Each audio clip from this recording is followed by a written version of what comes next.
And we are up. Welcome, everybody. Tuning in live from Page Spring Cellars here with Eric Glomski. And we're just going to give everyone a couple minutes to join in. How you doing, man? Good, dude. Went on an epic hike today.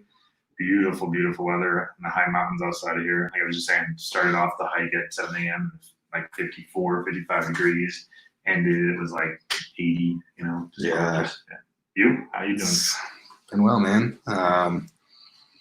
Always so much going on out here, and that keeps us busy. My sister's out visiting from Nashville, which is special. Doesn't happen too often, so Sweet.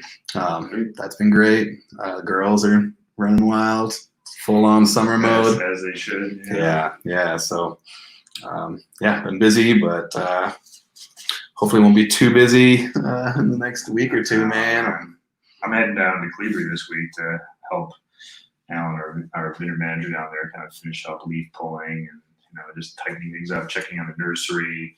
We're also restoring the old historic house there, so I'm kind of checking in on that process. Cool. The new roof. We've got a new decking, and they call it drying in. The paper's down. Yep. We're putting up the metal, so we're using kind of like cured rusted metal for the roof, so it kind of still looks super historic. Cool. Yeah, pumped. How old's that house?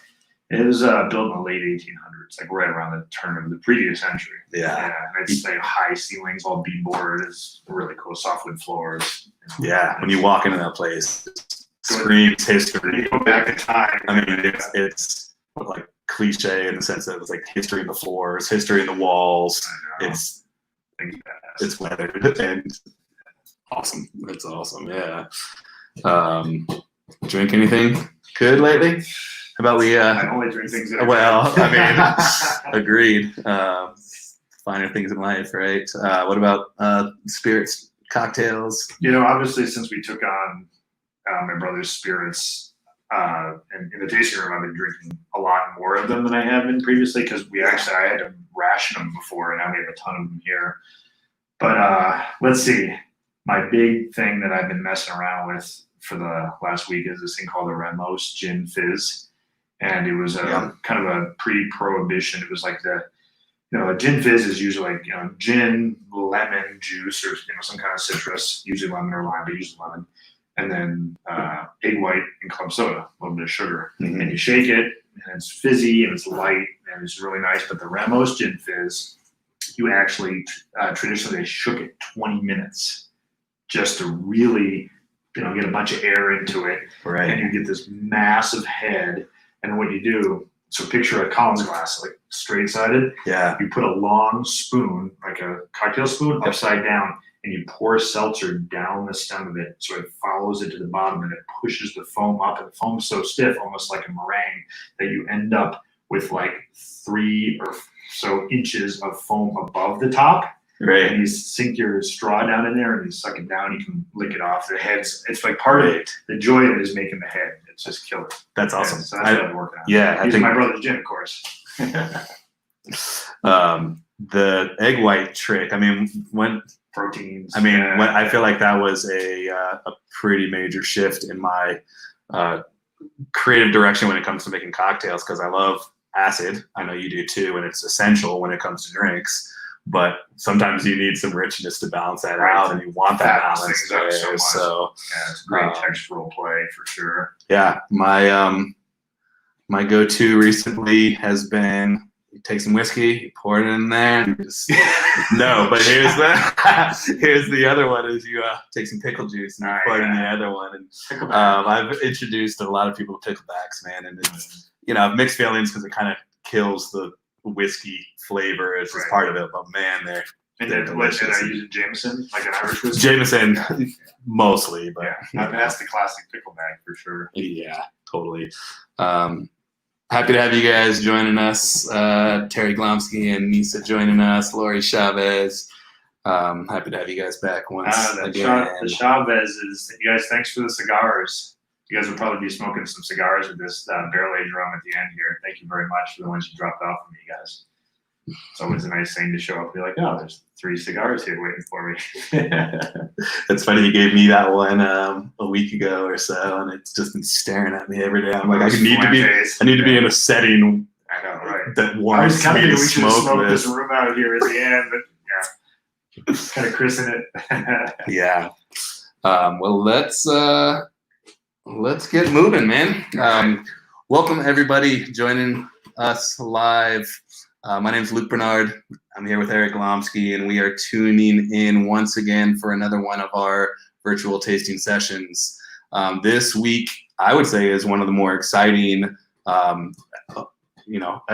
at the picture as a whole with where we're broadcasting from, because we're in a new space, and hopefully we hang out in here quite a bit more. Dedicated media space for doing more of this stuff in the future. Which is cool. Yeah. So we, I know we've mentioned this before, but we have pretty high hopes and plans in place to create multiple forms of broadcasting out of here. And these virtual tastings will definitely be part of that. And we have a podcast in the mix coming up further down the road as well. That's exciting. You know? And chefs, other winemakers, restaurateurs, sommeliers, all kinds of savory characters from Arizona. There's so many talented people here. You know? Yeah, I know. It's amazing how wine brings the characters around, and then from there we're like, okay, well, we want to it's all about barter. Yeah, totally show off these interesting faces. And I know I'm super excited, and hopefully you guys are excited as well, and we look forward to joining you from this new space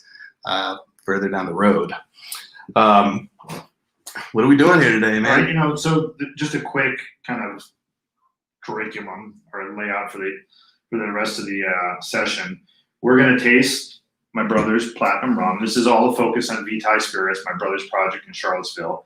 And then after we taste the Platinum Rum, we're going to shake a classic, true Caribbean-style daiquiri, not blended, shaken, served up. That's why I have these martini glasses. And then Ian's going to join us. Luke's worked out the technical side of it. I think I have. Yeah, I know, right? We'll see. And Ian's going to join us, and then he's going to talk through, or you guys through, all of us through, his barrel-aged rum, where we're just going to kind of sit back to the cigars and such. During the cocktail session and the Platinum Rum, I'll talk a little bit about sugarcane and sourcing, a little bit of history, and Ian will really focus more on the technical side of it and or the artistic side of fermentation, distillation. And then, we'll wrap it up with, kind of just kicking off our loose plans for the fall as far as our other podcasts and virtual tastings. Yeah. All right. Before we get going, man, you're so ready. Why don't we give these guys just a quick little update about what's happening here at Page Springs, and maybe with post-COVID shutdown. Maybe the river would be great to mention as well. We're cranking, even at half mast, on all the space that we've created in both our new members area and the tasting room in general. We've had a lot of guests, and we're still cranking it out with our to-go window and dispersing people on the property. It's been very successful. The biggest challenge, of course, has been that we have this beautiful section of Oak Creek on our land, and it's been kind of getting overloved. So the new thing we have now is people to use the creek, to access the creek, they have to be guests of Page Springs and make a purchase, which is the only way to verify that. And then you purchase a conservation band. So if you're a wine club member, you get a conservation band free of charge. If you're a non-member, they're $10 for adults, $5 for kids, and that essentially grants you access to the stream. There's two reasons we're doing that. Number one, the funds are going to cover our stream patrol, but the net's going to go to Friends of the Verde River for creek conservation. The other aspect of it is then we can monitor the number of people down there, and we, frankly, don't want to see Oak Creek on our land trashed. And initially, before we kind of got this program going, it was getting trashed. I mean, I won't go into the details, but too many people, too much trash, too many people loving the place and not taking care of it. So that's kind of the new big thing. Overall, I think it's been working great, and overall people are understanding when we explain to them why we're doing it. Yeah. And I think just my take, I know that there will be growing pains associated with any change like that, and I cannot help but kind of correlate my thoughts with this situation to the Fossil Creek area. There's this stunning protected wilderness area And it's an extension of Prescott Forest National, or Prescott Yeah, Forest, so right? Prescott flows into the Verde. It flows into the Verde, and that area was just getting Trash, graffiti and diapers, and just anything that broke, people were just leaving it in place, and they implemented a permit process, or some way of regulating it, and now you go out there and it's pristine, right. And there's still a lot of people out there enjoying it, and fees are coming in to help, to go into the programs to help preserve it, which is awesome. It's unfortunate, but it's what we have to do, and essentially we're doing that on our own property. Yeah, and there's a beautiful silver lining with that, with us helping conserve creeks in this area. Creek, yeah, absolutely. All right, man, let's do it. I know you're so ready. Let's let's get going. So again, for you guys joining us, we are going to taste our platinum rum. We will then be making our daiquiri. We will then I'm gonna hand one of these to Nick, and you guys have met probably if you join us for these other ones. He's backing this up technically. Yes. So you guys, I've mentioned in the past too, my brother's platinum rum is in a class of its own with regards like the classics that we all grew up on, like Bacardi White. Okay. Yep. If you guys ever get a chance, or maybe you have it kicking around, right? If you have it in your house, pull out a bottle of Bacardi White and put it in a glass next to this. Okay. To me, Bacardi White smells like alcohol. It's astringent. It burns my nose. It kind of has this isopropyl edge to it. Yep. When I put my brother's, this perfectly clear, beautiful spirit under my nose, I immediately get these sugary, sweet notes, that remind me of, cotton candy, spun sugar, caramelized, just all these wonderful, it reminds me of sugarcane. When we talk about wines, we talk about not over oaking wines and things like that. To me, this is very true to the plant that my brother made it from. And there's kind of a cool story with that too, which is essentially the sourcing of the raw materials here. So if you really get into rums, most rums are essentially made with molasses. And molasses is the byproduct of making sugar, of granulated sugar. Right. So what happens is initially you press the sugar cane, you have a juice, okay? That raw juice gets fermented just like grape juice or whatever else you're gonna make a fermented beverage from. Let's stop there for a second. If you're in the Caribbean and you're on one of the French islands in the Caribbean, okay, like Martinique, they actually have, just like in France, an AVA there, and they make something called agricole rum.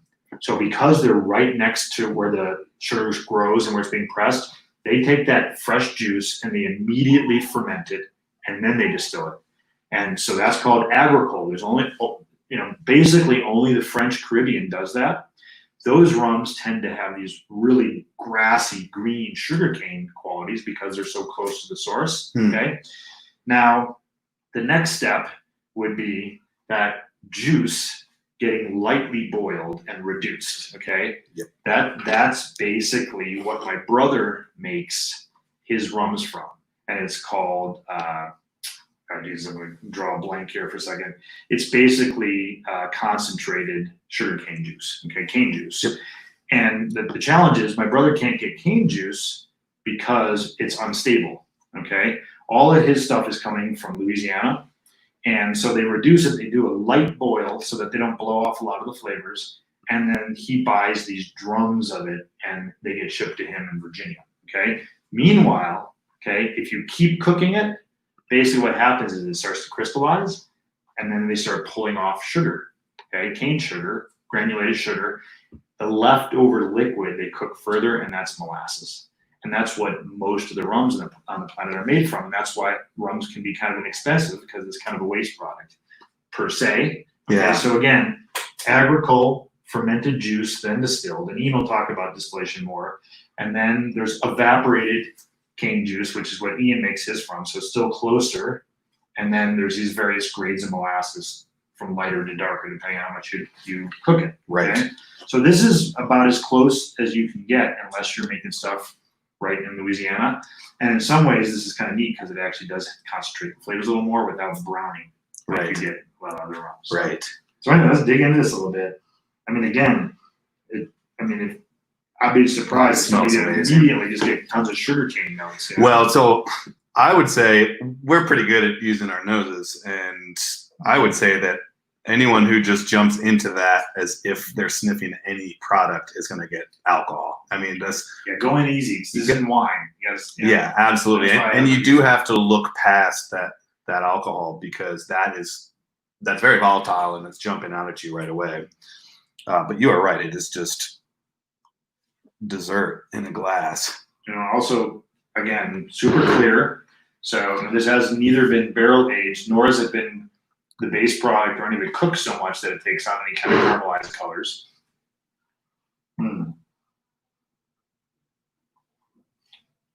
The other thing I really like about my brother's rum, and again, if anybody has Bacardi White next to it, try it, is it's the viscosity. Yep. It has so much more body than other white rums that I've had.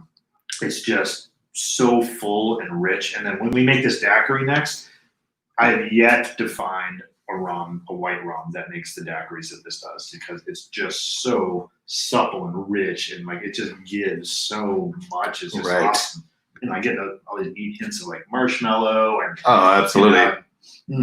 So right off the nose, I get this raw kind of vanilla bean, whereas on the palate, I'm getting more of this vanilla icing, that confectioner sugar.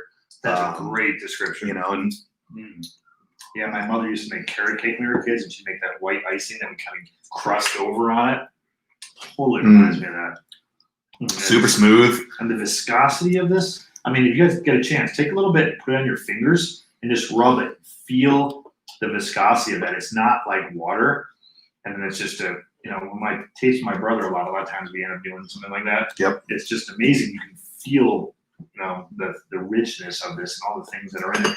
When he joins us, he'll talk to you a little bit about how he creates this, because, distillation is all about stepping temperature up over time and knowing what chemicals come out, what compounds come out at different temperatures, and then how to combine them. There's a real science to this, clearly, but the art is, his scientific side would be like, oh, I know this is here, and here at these different temperatures, but the artistic side is, what do you keep, what don't you keep, and how much of each creates something like this, Yeah. So it's an art and science. Anyway, you guys were going to probably use, if you have snifters, we didn't really talk about glassware much. Any glass is fine. We're going to use the same glass for the barrel aged rum later too.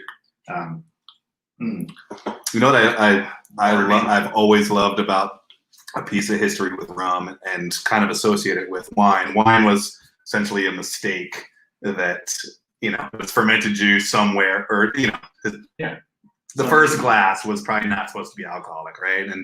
And so that was just this kind of blessing in disguise. And correct me if I'm wrong here, but rum came from the byproduct of sugar production, but that being associated with slavery in the Caribbean, correct? And they realized that there was still enough fuel or sugar within that byproduct and available yeast everywhere, essentially, to make this product. And then all of a sudden that becomes a huge thing that's everywhere now. And so another kind of blessing in disguise, a little more directed, but the rum world's huge too. It's funny, and you don't realize, and like a lot of spirits in our country, because our country really is taking all these steps where we're seeing, look at the diversity of tequila and now mezcals. Yeah. Obviously bourbon, single malt, going on. There's a tremendous diversity of rum, especially stylistically from different countries.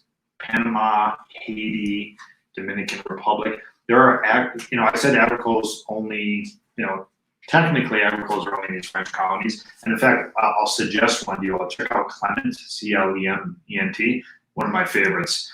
But just recently I started tasting rums out of Oaxaca, Mexico, that are agricole in style. So they're growing sugarcane there, pressing immediately, fermenting it, and they're completely different than the French agricoles or my brother's stuff.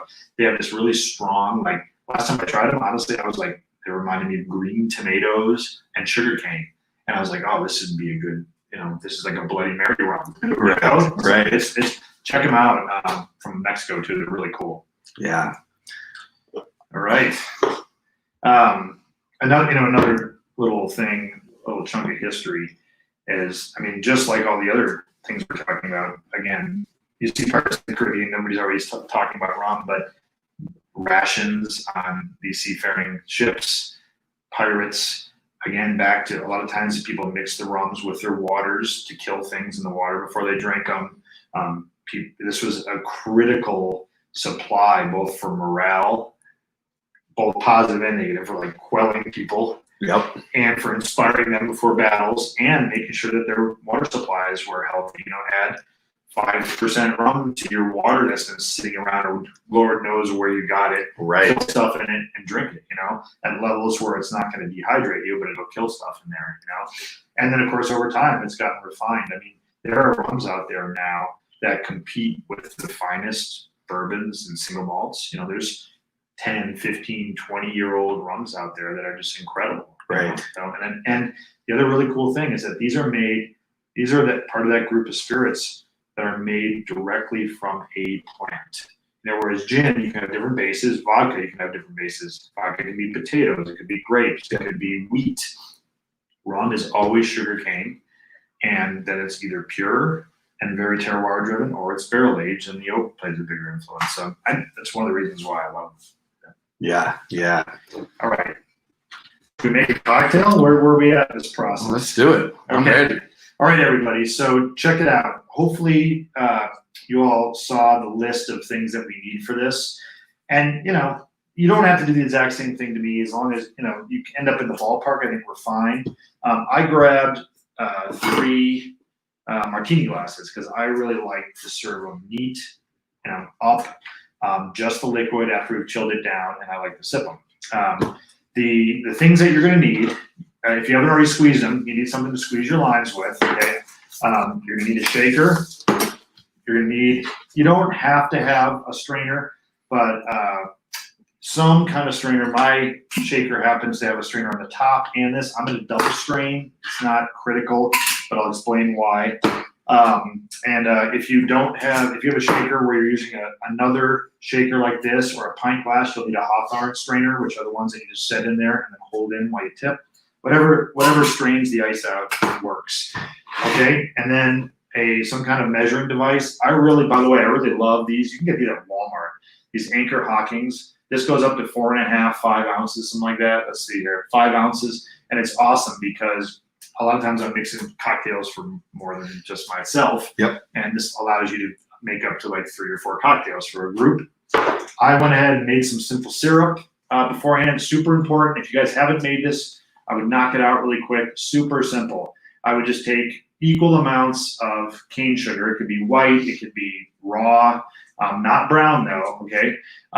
Add an equal amount of water to it. So this is right here. This amount is a cup of sugar, cup of water, and then just heat it up. Don't boil it, but stir it until the sugar granules have dissolved. You have simple syrup. That's called a 1-to-1. Some people who are really serious will do a 2-to-1 because they want it 2 sugar to 1 water. 2 sugar to 1 water because they dilute their drink less. I actually think the dilution helps balance the drink, but it really depends. It's just another style.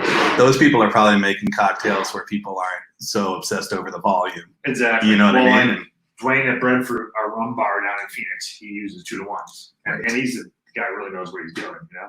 Last but not least, see this says KL. I just reuse these containers. I pre-squeeze key limes in here, or limons. I've got Persian limes right here that we'll talk about the session with, but I actually prefer key limes. They're the little ones. I wasn't sure everybody could get them. They're a little more tart and a little more aromatic, so that's why I tend to use those. If you don't have limes in the future, or if you want to have something that's shelf stable, I buy this as a backup. It's called Nellie and Joe's Key Lime. It comes out of Florida. And as far as processed, pasteurized lime juices, this is by far the best. This is 100 times better than those little green lime squeezable ones. Yep. This is never as good as fresh, but it's a good backup for like camping and things like that. You can find it everywhere too. Yeah, Walmart has it. Yep. And it's really affordable. But this is actually my squeezed key limes in the same container, which I reviewed. Okay, and then the other really important thing, I've got it under the table here, gotta have it, is ice. Okay. Ideally just normal cubes. You don't want it to be too small or too big. If you have radically different size cubes than this, you'll just want to, if they're smaller, you're going to want to adjust down your shake time. If they're bigger, you're going to want to adjust up your shake time, because not only are you chilling your drink, but you're diluting it, and you're diluting it by dissolving some of the ice and adding cold water to your drink. Okay. So, all right, everybody, let's do it. The basic recipe is 2 ounces of Ian's Platinum Rum to 1 ounce of lime juice to half an ounce of simple syrup. If you like things a little on the sweeter side, increase the simple syrup. If you like them more on the tart side, decrease it. But that's the level that we kind of think the sweet and sour and booziness all balance out. I made a triplet for these guys. So, normally what you do, let me get rid of this piece of ice here. You just cut your lime, and back to the straining that I was talking about, I always have one of these guys around because I think they're incredibly useful. I usually use an intermediate vessel, like I'm just gonna use this coffee cup. And when I squeeze my limes, I generally squeeze them through the screen because little chunks of lime pulp end up in there. Seeds do a lot, so I usually just kind of use that. And generally speaking, with a Persian lime, you're going to get, about an ounce out of them. Key lime, you get about 1/4 to 1/3 of an ounce, so you need more because they're smaller. But doing it super fresh like this makes such a huge difference in your cocktail. So get enough lime juice. So you're going to need 1 ounce per person. So just take your time, make sure you have your fresh lime juice. I've got about 1 ounce there now, and a pre-squeeze, so I'm not going to kill myself over making a bunch of juice at this moment. I'm going to go ahead and measure out the rum now. So there's 3 of us here, so I'm going to do 6 ounces into my shaker.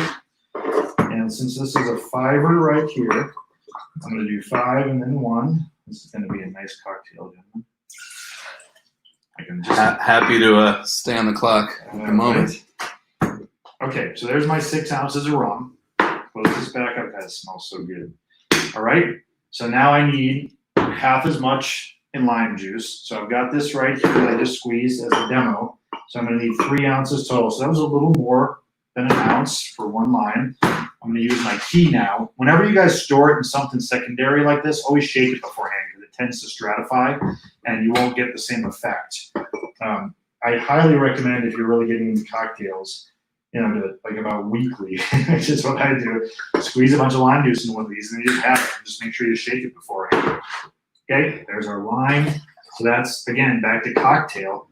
You've got this character, this booze, this rum. Then we're adding sour, okay? And then we're going to balance it with sweet.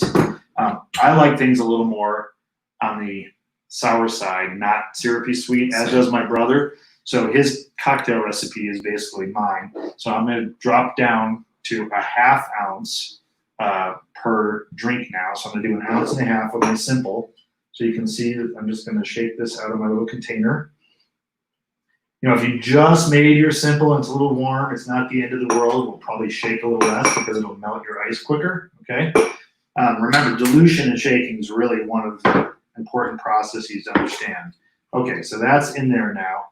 Now, when you look down in your shaker, we're basically going to add, again, depending on all the variables that I just shared with you, we're going to add about the same amount of ice that we liquid, okay? So I'm just going to grab my ice cubes. These have been in a bag, so I'm going to make sure I don't get all the water that's kind of melted off them. I'm going to drop those in, shake the water off, a little bit more here, that's probably enough. Get rid of this. I'm going to grab my towel so I can deal with the mess that I'm making. All right. So you don't want to mess around too long because this is obviously melting as we speak. So I'm going to put my top on, make sure it's in there. I'm going to shake it for about 10 to 15 seconds until my hands feel ice cold, okay? And then we'll talk about phase 2 here. I'm going to double string it, okay? So just one of those seminal, important sounds in human culture. That's a similar feeling when you're popping the cork out of the wine bottle. If you want to get really fancy, you can shake it on 2 axes. If you want to be a little badass, you can shake one in each hand. So my hand's starting to get just a little numb, and I can also tell the sound's changing a little bit because the ice cubes are getting smaller. Okay. What I tend to do, and if you have a different kind of strainer, it's fine. Pop your shot glass out. I pour a little in here and I taste it, okay, real quick before I serve it to my guests. And because all the time, the limes are different sour levels. And for me, actually, I think this could use just a little bit more sugar. So I'm just going to pour a little bit more in because I feel like it's a little too tart. Because you also get a richness from the sweetness. That's really important. And I'm just going to give it another quick shake to mix that in. Okay, I'm going to check it again. Perfect. Okay. Now, if you still have this baby around, and the reason I'm doing this is to keep ice chunks out. So this is called double straining. So I'm just going through it again. Even if you have a Hawthorne strainer, you can go through one of these as well. And if you want chunks of ice floating around in there, which sometimes can be really cool, like there are martinis where you want to have those little chunks of ice floating around, okay? And I like to not fill it so much that it makes it difficult for people to move the glass. So that's about where I like to go to. And if you really want to get fancy, you still have your limes on the table, right? Grab one, and what I do is I take the end and I do a crisscross cut on it, okay? So basically I'm just going zoop, zoop, and then I take that and I spin it and I put a little lime rimmer on it, okay? And that really, when you first put your mouth on the glass, it gives you this little zing that's just really awesome. And then if you want to get fancy with garnish, of course it appears that I have a pretty crappy knife here.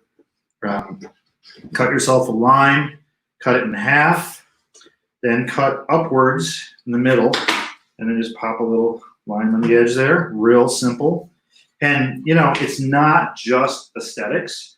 One of the cool things about putting a lime wedge on there, most people don't realize this, is that this gives the person who you just handed the cocktail to the option to add additional acid to their drink. And for me, I find at most bars I go to, the drinks tend to be too sweet.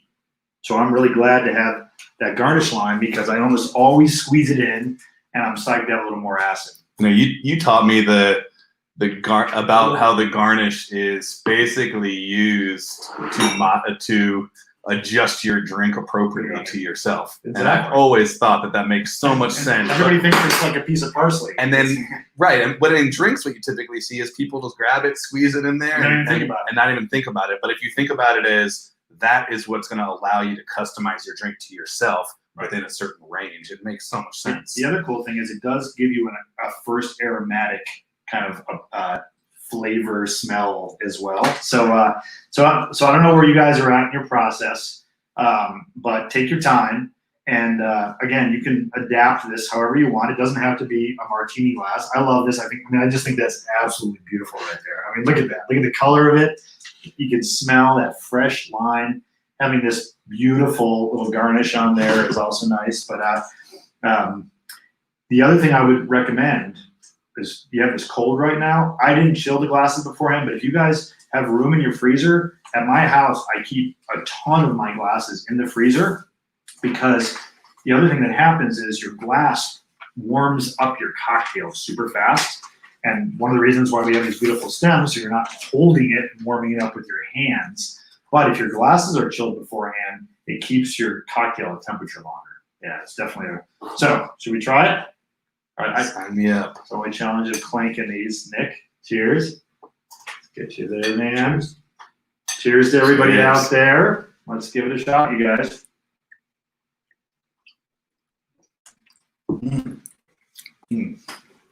Super fresh. You know, another thing I do for people is I say, hey, is that okay? Too tart, too sweet? Because we've got this right there. I can't tell you how often I go, oh, here you go, another little splate. You know, we can adjust so easily. In fact, I was in Grenoble, France last year, and one of their big things there is chartreuse and tonic. You know, so a gin and tonic, but not gin, chartreuse. And they would always put down the little tonic bottle next to you afterward. So they're essentially giving you a line.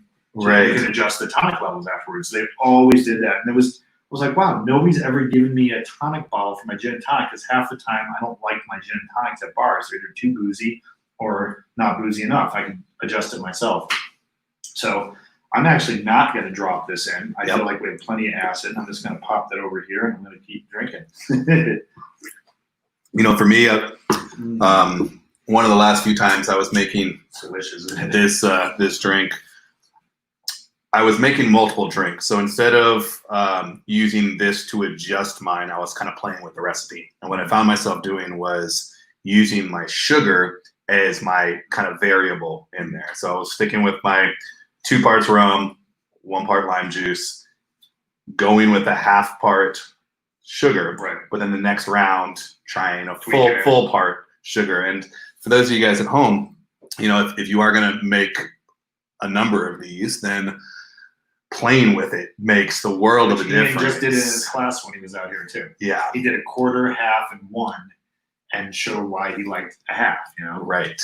The only, and I agree with you 100%. At home, you have all that control. At a bar, generally speaking, a bartender's not going to hand you simple syrup. You can send it back and say, make it sweeter. Correct. That's why it's great having the lime, because you almost always get a lime. And I would say without fail, if I get a margarita or a daiquiri or kind of anything that has lime juice in it, I usually say, hey, give me 3 or 4 extra lime wedges, because I almost always squeeze all the lime in there too, because I love acid.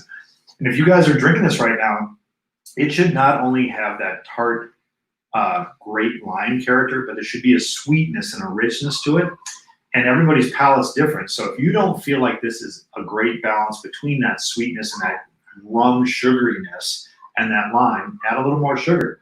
If you feel like it's too sweet, add a little more lime.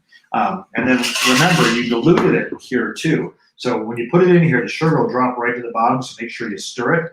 If you put it back in the shaker for any reason, get rid of the ice, because you'll dilute it so fast because your ice is sitting there melting right now. Right. But the other really interesting thing is everybody's used to, I should say everybody, the majority of people in our country think of a daiquiri as a blended drink, right? And they generally think of it as kind of spring breaky, sophomoric, not a serious drink, a serious cocktail. To me, the daiquiri is one of the quintessential templates for a bazillion other drinks out there. And this, to me, is a serious drink. In fact, it's about the most perfect drink that exists, because it's just a balance. You have a spirit and you have a balance of sweet and sour. And it's all about the ingredients. Yeah. This isn't about fluff. And you have to have good rum. Again, if you guys have that Bacardi right there, make one with the Bacardi. It's like night and day. You taste booze and sour and some sweetness. To me right now, the other reason we don't want to go with as much sugar is you still get a lot of the rum character, Yeah. Back to that tasting of the platinum, and we can even smell it on the nose of this. The platinum rum and that sweet coconut and the frosting and the icing that you were talking about is really obvious on the nose. And you get it in the front, in the middle, you get a bunch of lime, and then it finishes with that creamy vanilla. It's so good. So good. In a parallel with your analyzation of the daiquiri, I personally, and we haven't really talked about this since we've been drinking these rums more frequently, but I feel like rum was one of the first liquors or spirits that I drank as an adolescent, just starting to get into alcohol. And I just think like Captain Morgan's, I don't know why, but I feel like that, as something with a bunch of, as a teenager, sugar, tasting tequila and being like, oh yeah, no, that's too much for me. Whiskey, oh, not into that. And then rum.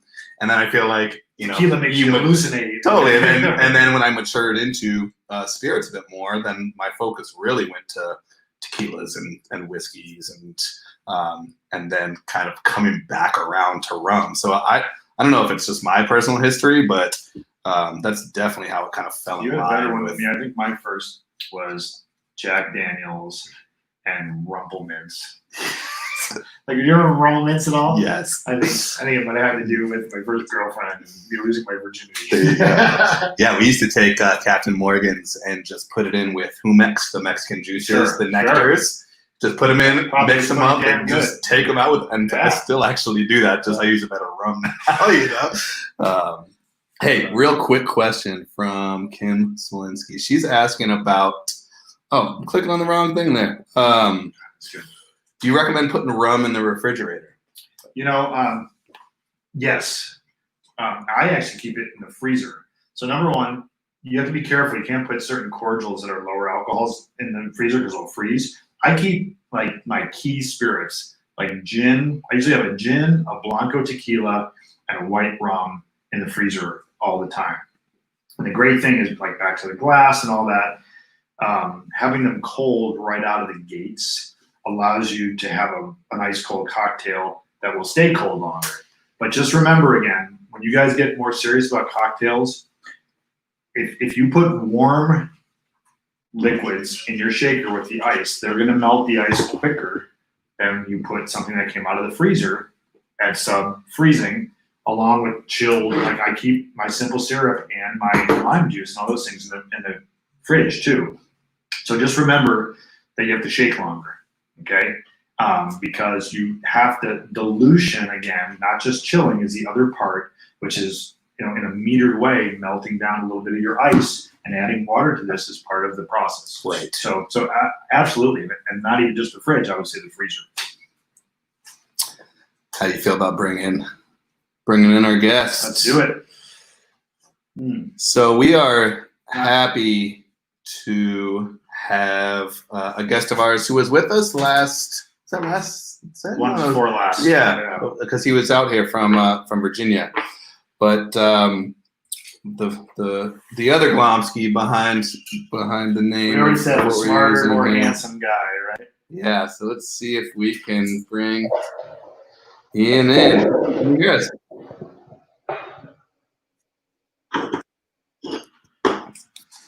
We have them. Are we doing it? I can see you. Can you see me? Mines are just. Hey, there we go. I want to lean over. Can you see me at all? Oh, wow. Nope. All right. We're getting a little delay on his audio, but hopefully that all works out. All right. So, do we have them? Are we good? I believe so. You guys, this is the first time we've tried to kind of, in a sense, the term these days is Zoom. It's almost like Coca-Cola or whatever. It's the first time we tried to Zoom somebody in for one of these, and having Ian around for this, obviously, rather than me kind of BSing my way through this and sharing my kind of barroom knowledge. Here's an actual professional who knows what he's doing. So I think what we're gonna do right now is we're gonna pour the barrel-aged rum. And Ian, can you hear me? Yeah, I can hear you fine. Okay, awesome. That's actually a pretty good response time. Yeah. We just got finished tasting the Platinum, talking a little bit about sourcing and sugarcane, and now we're going to pour the barrel aged. And if you're up for kind of talking about fermentation and distillation, and then obviously the barrel aged itself, the floor is yours, man. I'll start pouring the rum for people. Okay, so I didn't really see what you've talked about earlier, so just let me know if I'm being redundant or repeating things that you've already said. Have you talked about kind of like the origin of basically our starting material for all these rums? Yeah, so I basically got us to evaporated cane syrup showing up at your place. Okay. So we use evaporated cane juice because stylistically I was aiming for agricole and cachaça styles that come from the straight up juice. Oh, hey, I talked about agricole. Okay. I didn't talk, I know I'm leaning over. I didn't talk about cachaça. A lot of people know what that is. Do you want to just elucidate really quick? Yeah, so in many ways, cachaça is the Brazilian equivalent of the French agricole from the French Caribbean, where they do start off with fresh squeezed sugarcane juice, essentially, and then it ferments. But I think, and I could be wrong about this, but I think in Brazil there's 10,000 different varieties of cachaça. So there's a million different ways it's dealt with after the fact that they get cane juice and let it ferment. Of course, cachaça goes into the kind of quintessential drink that we call the caipirinha. So if you guys have caipirinha, it's basically lime juice, sugar, and cachaça. Really simple. You can't do daiquiri.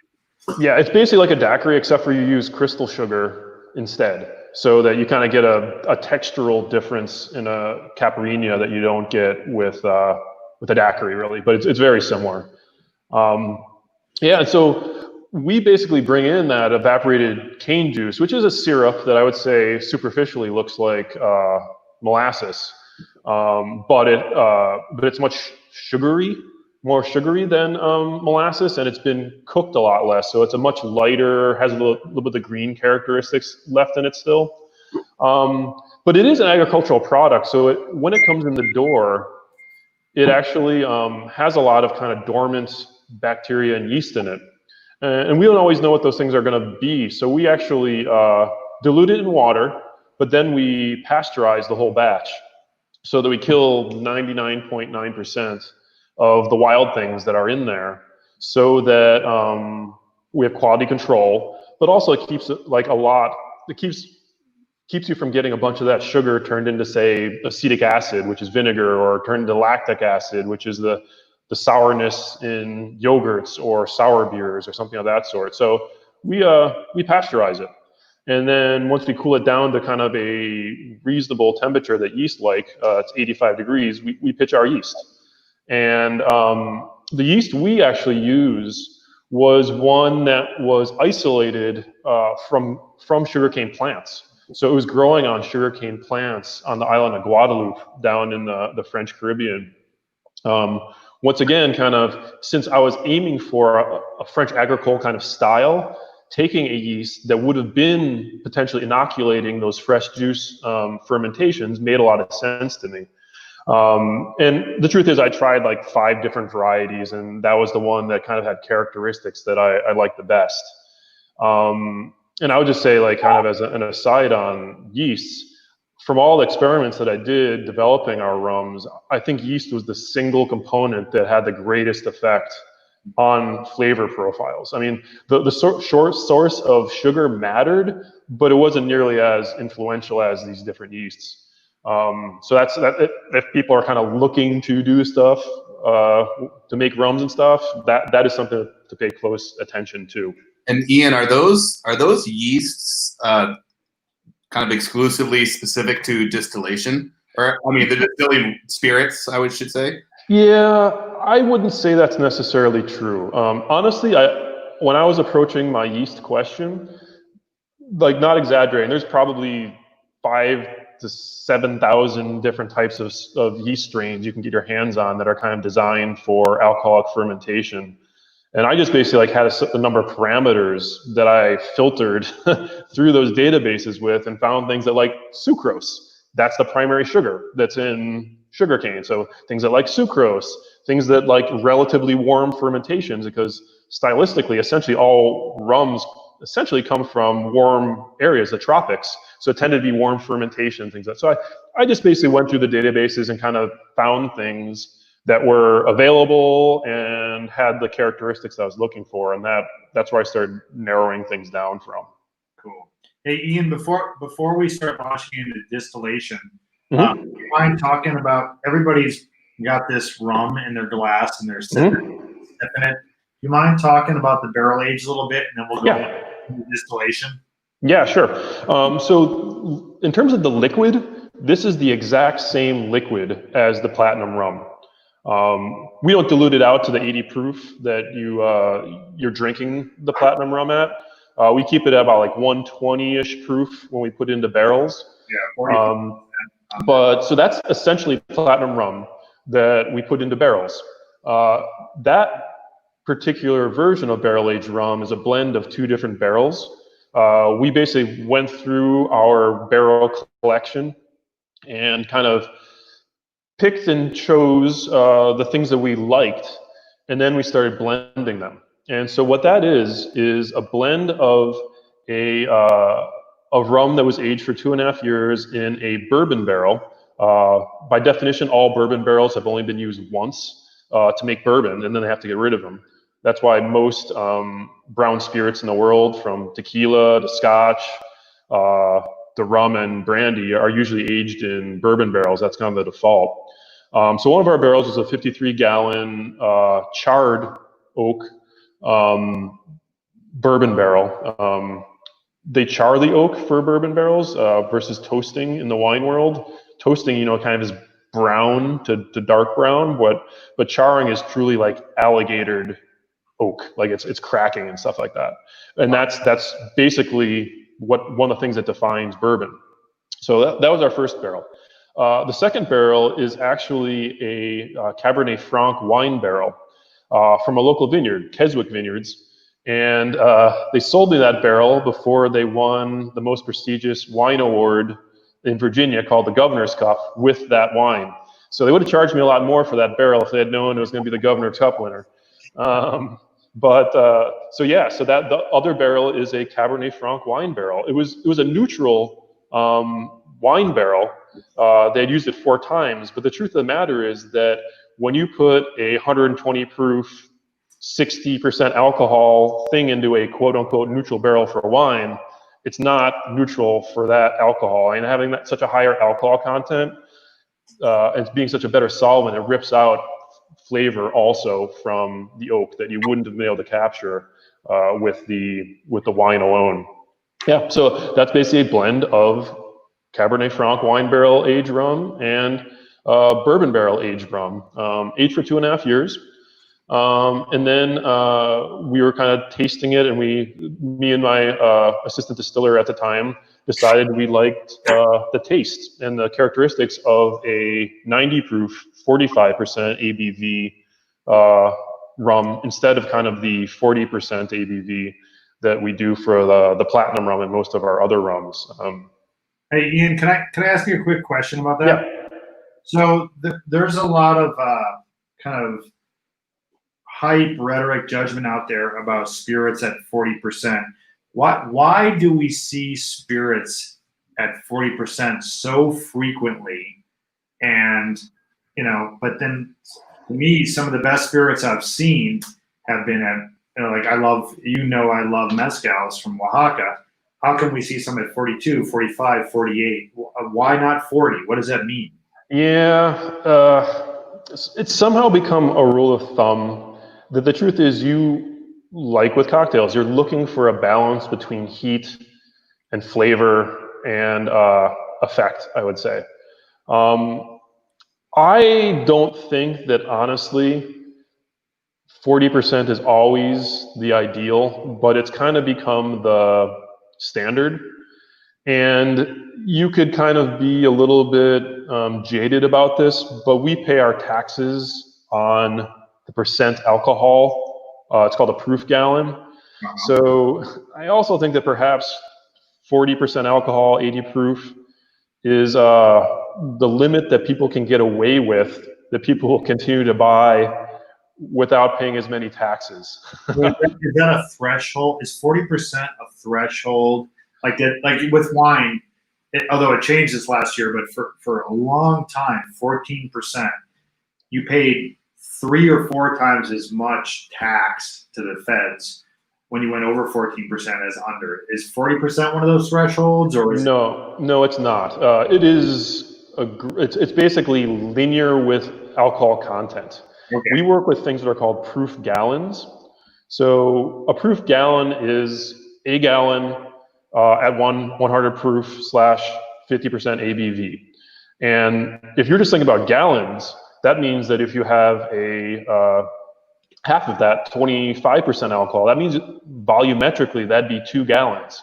So it makes no sense for them to tax us on the wine, they call wine gallons, the true volume, because we have such a broad range of alcohol concentrations that you have to standardize basically, and that's what our taxes are based on. Yeah, it's a pure alcohol content that you're being taxed on, essentially. Exactly. Yeah. Okay, gotcha. So, sorry, another quick question.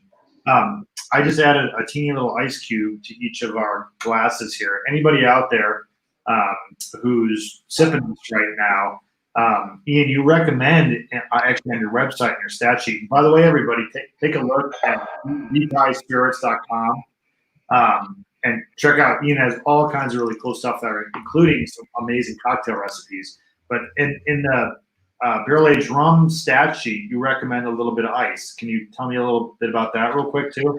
Yeah, it's one of those things where, so this is going to sound a little bit funny, but adding a little bit of water or a little bit of ice, both makes it more approachable simply because it's less hot, as in like the alcoholicness. But weirdly enough, when you add water to alcohol, it generates heat. Chemically, that's called an exothermic reaction. So even just put in a little bit at that kind of a microscopic level, you get warmth, and it will vaporize a little bit of the aromatics into, it's basically causing a temperature gradient. So it's going warm, so it'll rise a little bit, it'll come out of the glass a little bit better. And the water kind of carries along aromas with it. So a little splash of water really opens up a spirit. The char more when I put the ice cube in. Yeah. Well, I'm seeing the oak a little more, and I could get my nose a little closer to kind of dig into some of the other characters of it. So no, that's cool. Ian, is that the same phenomenon that is with Scotch? I feel like I don't think about adding water to a lot of my other spirits compared to Scotch. Yep. Maybe it's just because I haven't even tried it, and here's the moment for me. So similar thing, right? Yeah. Obviously, like what I described a minute ago, that is a universal chemical truth, that it will do that process for any type of alcohol you do a splash of water or ice in. I think it's kind of one of those tradition things, but it's also, you might not want to do it in things you don't want to smell. Like, I mean, if you're drinking bottomless shelf stuff, you might not want to add water to it because it's going to release things you don't want to smell. Dude, I'm seeing a T-shirt on the horizon, Universal Chemical Truth. I think that would like a '90s band, but it also sounds like an awesome T-shirt. Yeah, let's talk about this here. Okay, so how about distillation a little bit? Because I'm sure people watching, a lot of people have a general idea about distillation, but I don't think they understand. A lot of people don't appreciate the fine points that you constantly talk to me about. And Ian, maybe you could also piggyback on that question as for where you're tuning in from as well. Yeah, sure. So you can see, like, if you look over my shoulder, off mirror image over my shoulder here, that's our still, and that's what made all the stuff that you're drinking. It's a big copper pot still that was manufactured in Louisville, Kentucky. Actually, Terry Glomski, our father, and I went there, and we actually saw them like working on copper and bending copper and flaming it and everything like that. So we saw it mid-construction. It was a beautiful process, seeing the coppersmiths at work. But so what that does, distillation, for the most part, is really just a purification process. So we take a fermentation, which has ethanol. That's the alcohol that we want to drink. But there's lots of other stuff in there. It's a mixture of a bunch of different chemicals. Really, overall, it's mostly water. So fermentations, at best, get up to 15+%, maybe 16% alcohol. So that still means they're mostly water. So it's a mixture of water, some ethanol, and then all these other compounds that really are what give it flavor. And so what the distillation process does is separate those things out. And what it relies on is the fact that when you have a complex mixture of chemicals like that, to some degree, each of those individual chemicals in there maintains its unique physical and chemical characteristics.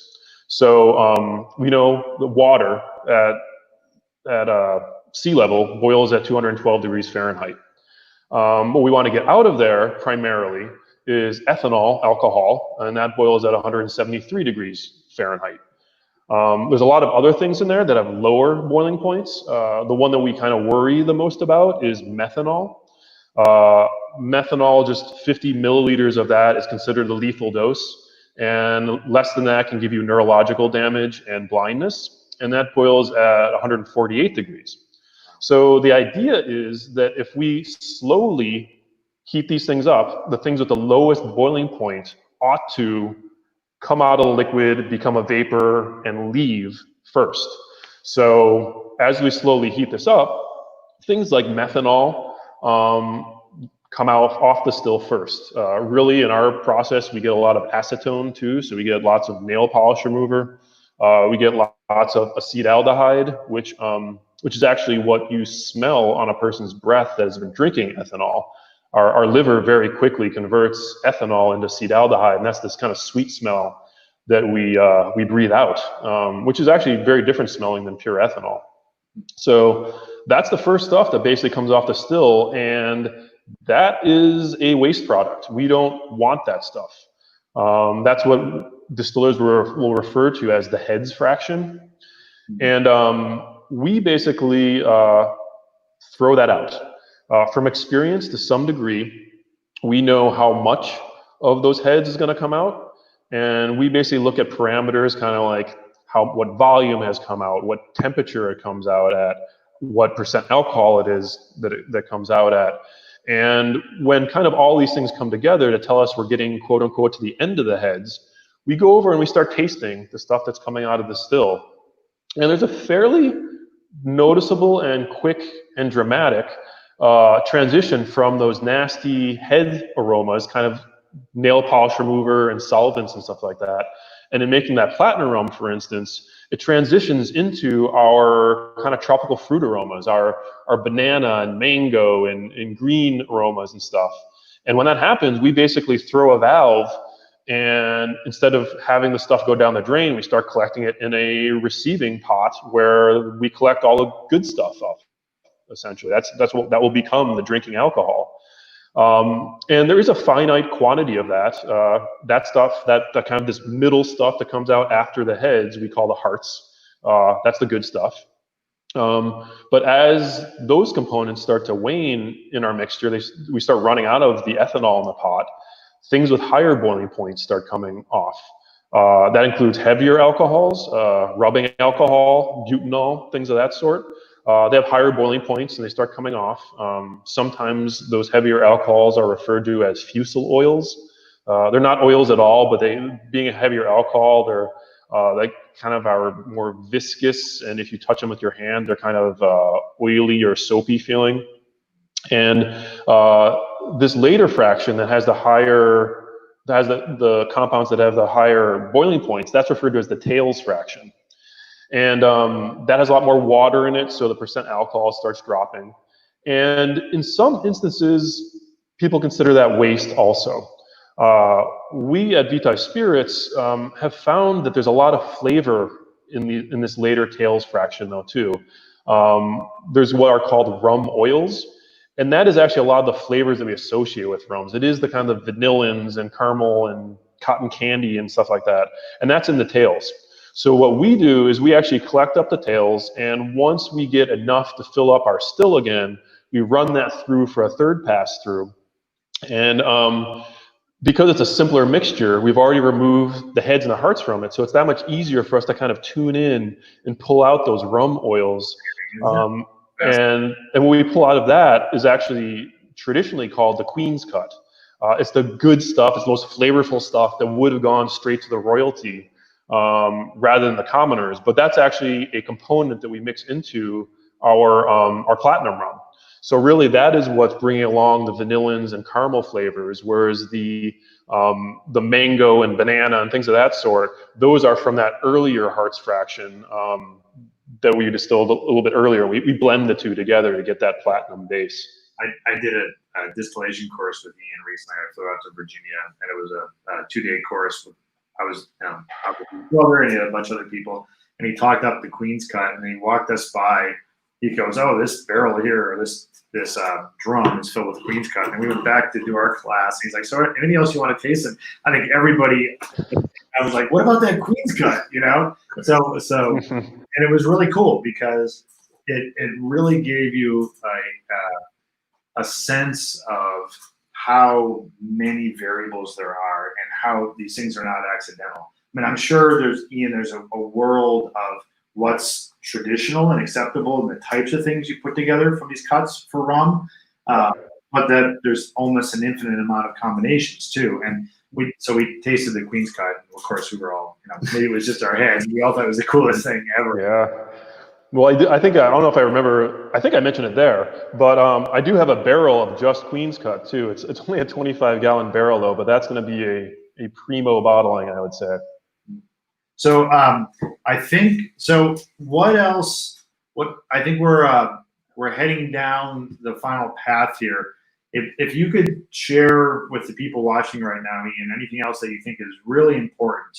I mean, obviously we're psyched to have Vitae Spirits in Arizona. I mean, nobody's doing anything like what you're doing here. Yeah. And everybody watching, share this with people. I mean, I'm sure you guys, especially those of you who have Bacardi White out there, you can see the quality of these spirits. Come up here and try. We have a bazillion other ones that are all just amazing.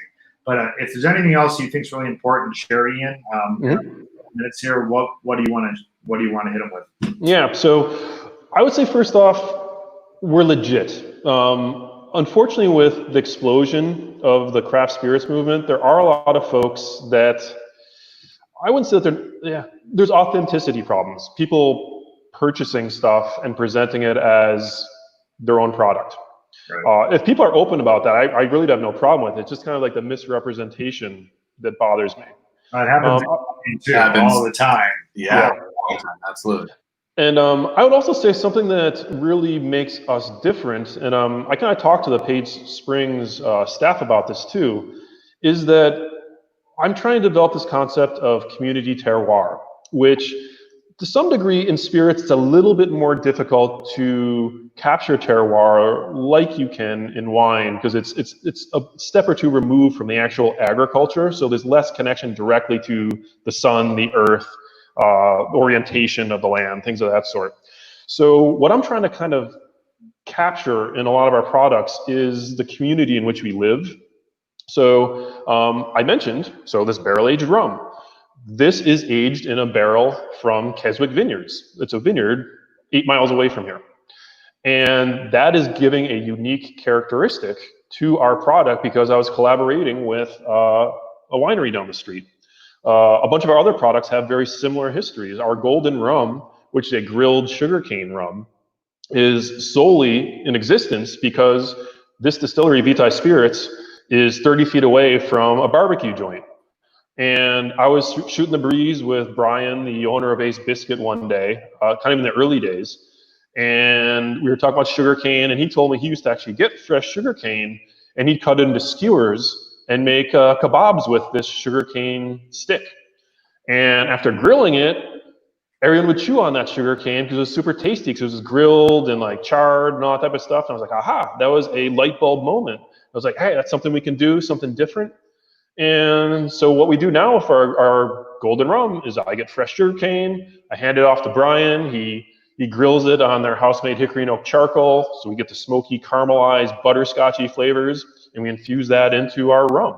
Yeah. And that only happened because of our immediate community. So there's 80% of our products are only here because of interactions with the community here in Charlottesville, Virginia.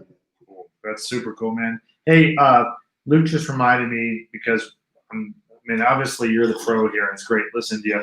Do you mind? You probably don't have a glass of the barrel aged in front of you, but you probably have had it. Got it. Yeah, he's drinking it right now. Okay, good. You mind walking us through a quick kind of color, nose, and palate before we split?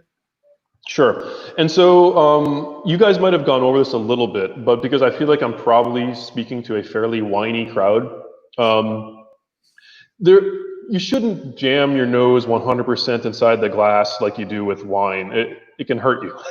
It burns you and stuff. So I tend to go just kind of waft it around my nose. And I find this more so with spirits than wine, but I actually smell the top lip and the bottom lip of the glass because the aromatics separate more, I find. Noticing how drastically different those are. Yeah. So I kind of smell them a little bit lightly. I don't do the big that you do with wine. And I do take a look at it. You tend to get... you can see legs on alcohol too. It's a little bit more associated with sugar content and glycerol and stuff like that, but you can see legs. If you have a nice kind of tulip-shaped tasting glass, you can get a pretty good look at it too and see how those things work. I just like to see the different characteristics and stuff like that. You can't always determine a lot of what you're about to taste, but it's interesting to see. This is actually a rather light rum in terms of the visible characteristics of it. And I find it to be, in general, a light rum overall. I think it's a really elegant rum.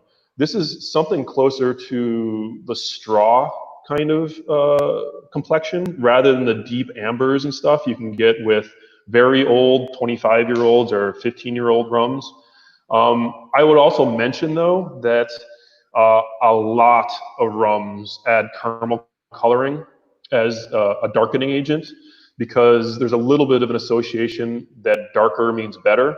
Partly because the longer it sits in a barrel, the darker it does get. So it's a way to kind of be a little bit disingenuous by adding a coloring agent. But that's why ours is a little bit light. I don't add any coloring agents. The brownness you see here is both from the oak, but honestly, in the early days, that Cabernet Franc wine barrel rum was pink. And as it slowly oxidized, it became browner and browner. But honestly, the stuff that I put into this bottle was kind of mahogany. It had more red to it than you'd ever see from an oak cask. Hey, real quick too. I read recently, guys, by the way, you guys, my favorite book of the year so far is called By the Smoke and the Smell by Tad Vogler. Check it out. It's a great kind of look at the underbelly of the spirits world. But I've read in a recent article that something like 90% of the rums on the planet have caramel coloring added to them. So what he's talking about is not like here's some little artisanal guy bashing all the big producers. It's the same with cognac and a number of other distillates out there. It's all about consumer perception rather than artisanal efforts. So, Ian, a question I have for you in regards to the adding of that color is there a threshold of time that it has to be in a barrel for you to call it barrel aged, or are people able to put it into a barrel for a day, call it barrel aged, and then beef it up on the back end? The short answer is there are no regulations. And that's part of getting this whole authenticity and transparency thing that I was talking about.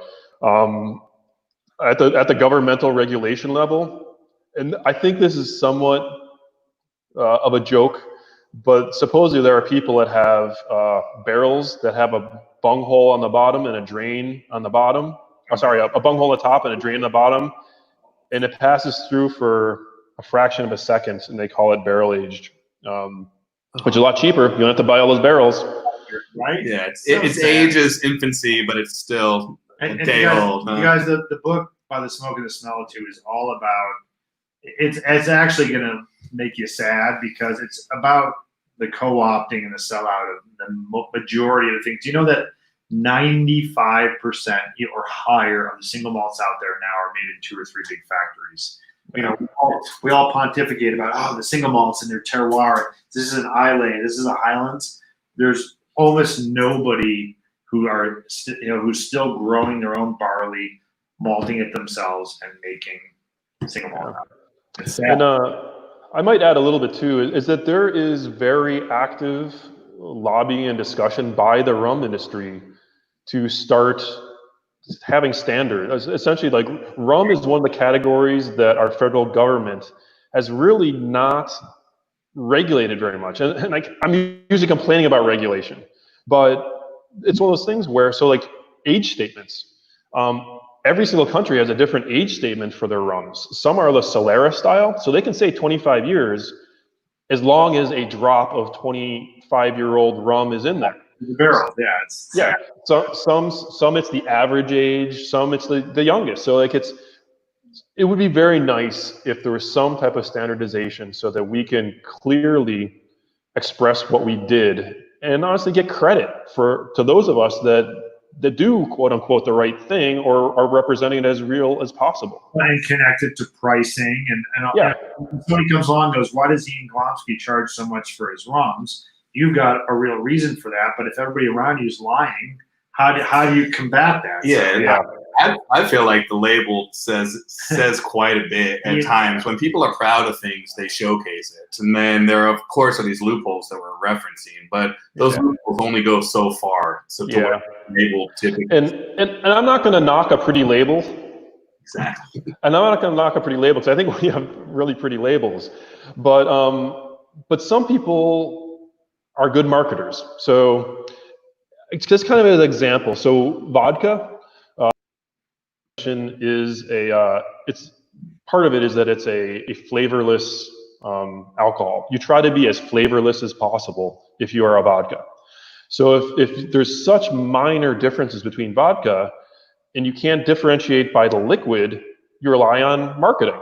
And that's how you differentiate yourself. So if you have a really cool looking bottle, that's how you get the sales rather than the content of the bottle. So I definitely agree that someone that is proud of their product will invest the time often to at least have a representative label that somehow or another captures what they think is important about their item. But it can also be a kind of a smoke show type situation too. If you have a too cool of a bottle, then you don't have to rely on your liquid as much either. Yeah, and I guess I should have clarified that I was referencing the information on the label compared to the label. But yeah, that makes complete sense. Then of course, there's the Glomski name. Hey, so I think we need to kind of roll into our closing here. Ian, thanks so much, man. No problem. I was happy to be here. Yeah, dude, really appreciate it. Really appreciated your visit out here recently, educating our staff and sharing your knowledge. And we're super proud to be pouring your spirits. I'm also connecting, this stock we have here with a bunch of local restaurants too. So when you guys are visiting Page Springs, check out Brian Nowicki's Maggie's Farm. Check out Up the Creek. They're mixing cocktails. Up the Creek's mixing cocktails with your Damson rum right now. Damson gin, sorry. Props to them. Yeah, so they have their own cocktail that they developed from it. I gave them the link to all your cocktails. They kind of morphed it. Sweet. I think that, you're going to see a lot of movement out here. It's pretty cool. I'm psyched. I'll be happy to come out and make it all happen and talk to people too. It's what I like doing. So yeah, super stoked to have you here, Ian. And I'll come out and visit you. I know your brother will make it out there as well, but I'll come out probably before the year's over as well. Cool. So yeah, couldn't be happier to have you here. And you maybe want to just do a quick plug, let people know where you're at and how to find you. So we're very close to downtown Charlottesville, Virginia, which is central Virginia. It's the home of the University of Virginia and Monticello. We can see Thomas Jefferson's Monticello from our roof. But we're a little bit outside of downtown. We hope by mid-July to actually open up a second tasting room in the downtown mall of Charlottesville, which is a pedestrian area that's super cool. Lots of outdoor cafes and restaurants and bars. And we hope to be right in the thick of that. So we'll be easy to find. Yeah. Well, thanks again, Ian. Lovely product. We're super excited to have it around here and happy to have you join us. Right on. We'll see you guys later. Later, Ian. All right. So it's so intriguing. We talk wine. We talk wine so much that it's if you have that kind of academia-driven mind and you're sold on wine, get yourself around craft products like these, and it's just a whole other world that you're opening a book to. Yeah, absolutely. Hope you guys were able to keep up with that as well. Pretty nerdy on that end of things over there. But that's how the Glomskis do it. So delicious. You have a preference between the platinum? They're obviously different products. Of course, it's very situational. Yeah. I mean, I'm a cocktail guy these days, especially in the summer. Summertime, I think this platinum is my go-to. I'm using this in all kinds of cocktails right now. But come winter, or if it's later in the evening and I'm smoking a cigar or whatever, this barrel aged or the golden, which we have up here, which Ian was talking about, where he ages it or short term on roasted sugar cane, are both awesome. Yeah. Or the butterscotchy caramelized side. Yeah. Well, let's keep doing this and keep drinking.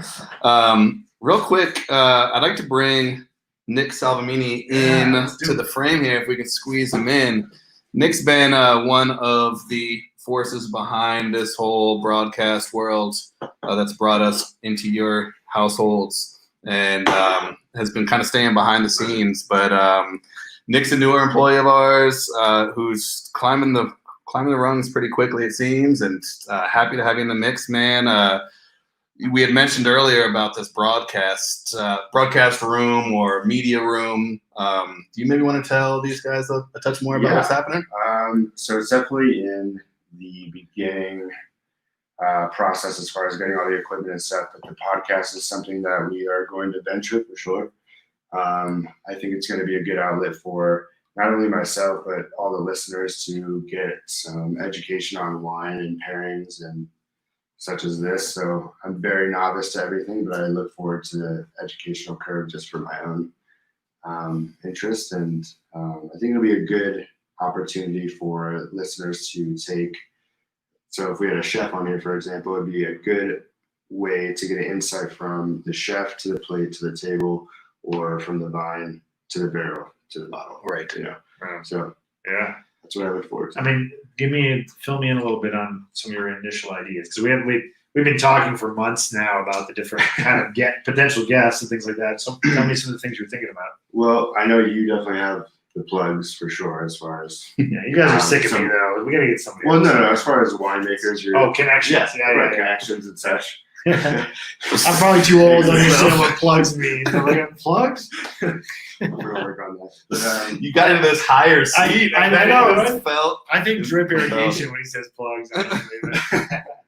no, yeah, definitely some chefs I have in mind, or just people that work around here, just to get people to understand who's working here as far as our vineyard crew, John and Tony, and private events and such, and just give those people a voice as well. Yeah, but back to my point about wine kind of, gathering the masses towards it. I mean, we just end up meeting so many interesting people. Right.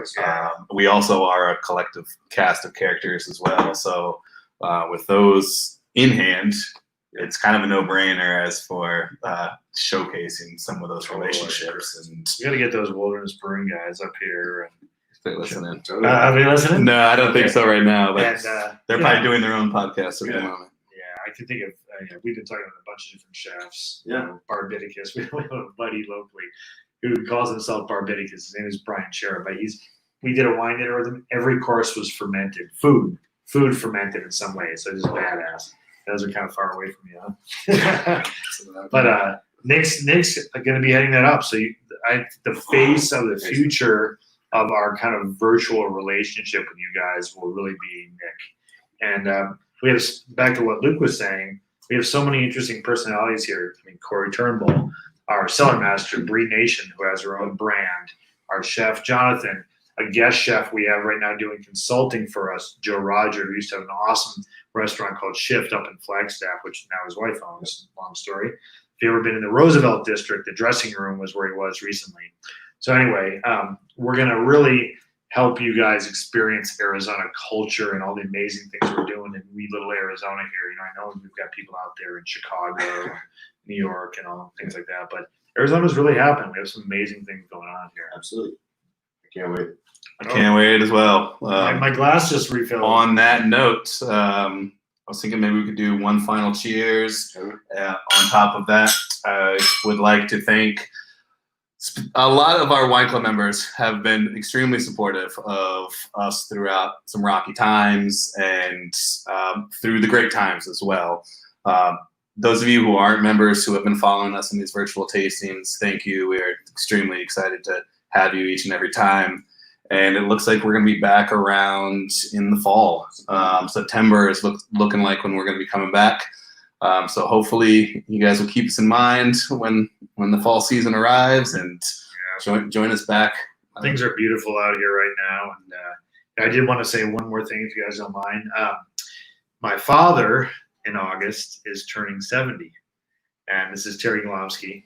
And you would never guess seeing this guy because we hang out together. Maybe this says something, this says something about me, really, as everybody thinks we're brothers, And I'm, really proud to be his son and amazed that the guy at 70 is still kicking ass like he is now. Marathon runner up till recently. Just today, his partner Nisa sent me a little video of him training because we're gonna do a backpacking trip. Mhm. My brother Ian, you guys were just hanging out with, and my son Joseph. So like 3 generations of Glomski guys. We're going to go in the Pecos Wilderness of New Mexico, and we're going to go backpacking. And so Terry Nisa sent me this thing of Terry going up and down this hill in Chicago with weights. You know, You better start training, I man. know. The guy, it's not like the guy's out of shape. it's always the case. My dad's always in the best shape. My brother's always in better shape than me. But whatever, I'm usually the guy who has the grit. Like we go mountaineering, and it doesn't matter when you get near the summit. You just have to have the grit internally to drag everybody to the top. That's me. But anyway, I was mostly just saying, yeah, happy birthday, Dad. Looking forward to hanging with you in New Mexico. Yeah. On that note, cheers. Yeah. Happy to hang with you guys. Thanks for joining us. Tuning out from Page Spring Cellars.